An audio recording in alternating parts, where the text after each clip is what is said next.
Hello and welcome to Career Launcher IAS. My name is Praveen Chaubey and I am here again with a new video. Today I will talk about amendment of the Constitution.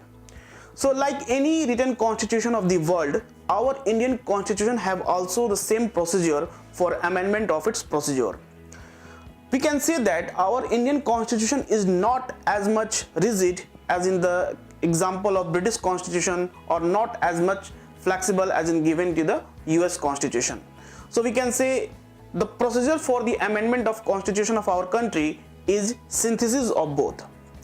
Under Article 368 Part 20 of the Constitution, there is a procedure given where Parliament have given a power to amend the Constitution of our country. So Parliament can amend Constitution of our country. Let's see what are the procedure for the amendment of the Constitution. The first important point, the bill that required for the amendment of the Constitution will introduce in either house of the Parliament and not in state legislature. So this point is very important, that bill that required for the amendment of the Constitution will only introduce in either house of the Parliament. Second point, the bill can be introduced either by a minister or by a private member, and it not require prior permission of the president. Like in case of money bill, we required a prior permission of the president. For constitutional amendment bill, there is no requirement of president. Third important point, the bill must be passed by a special majority in each house of the Parliament. Okay, what is the meaning of this special majority? A special majority means the total membership of the house and 2/3 of the member of the house present and voting. In case of disagreement between the bill, there is no provision for joint sitting. Okay, this is the again important point. If the two house of the Parliament, if they have differ in their opinion, there is no provision for a joint sitting. Third, when a bill passed by each house of the Parliament, it will send to the President for his assent. Then President give his assent. One important point, President not return this bill and not ask the Parliament again to reconsider for this bill. Okay, these are special procedure for the amendment of the Constitution.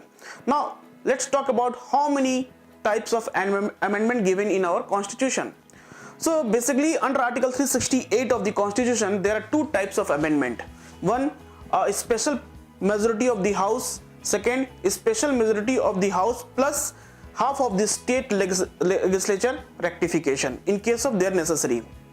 What is the meaning of this? Some part of the Constitution is also amended by a simple majority, but that amendment is not considered under the part of Article 368. So overall we can say that there are three types of amendment procedures. One is by special majority of the Parliament. Second, a special majority of the Parliament along with half of the state legislature ratification required, and third, by simple majority of the Parliament. So basically there are three types of amendment given in our Constitution. Now let's talk about the simple majority. Which of the following provision of the Constitution can be amendment by simple provision? So like creation of new state, alteration of new state, when we have to change the boundary of new state, in that case required a simple majority. Or when we talk about second schedule, fifth schedule and sixth schedule, the provision, this will require a simple majority. When we talk about a special majority, what are the provision of the Constitution required for a special majority of the Parliament?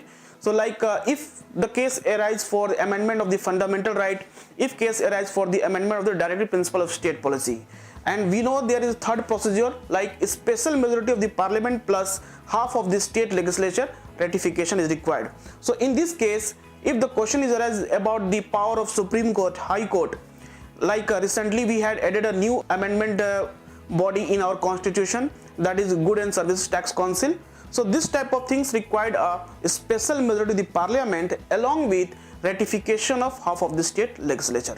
So please keep all this point in your mind. Thank you.